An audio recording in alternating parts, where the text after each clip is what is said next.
Other allegations of corruption surrounding the Adani Group too has had a cascading effect on all our lives, like the time when the group was accused of share price inflation. If Adani did inflate share prices as is being alleged, it doesn't just hurt investors, it also risks destabilizing banks. I'll tell you how. The Hindenburg and the OCCRP reports accused Adani of using offshore shell companies to manipulate stock prices. And critics argue that this tactic misleads investors and secures undue advantages like loans and investments for Adani. When you and I go to a bank for a loan, we usually ask for a collateral, right?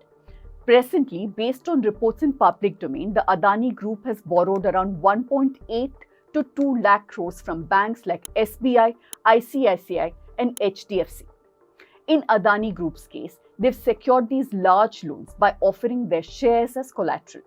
But if those share prices are artificially inflated, as the reports have suggested, it means that loans that they got were much bigger than they actually should have been.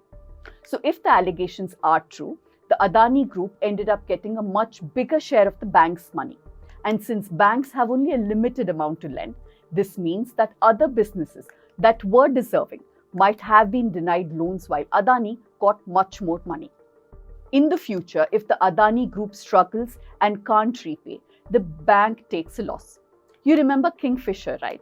The airline had used its brand value as collateral, but when the brand's value dropped, the banks couldn't recover their money.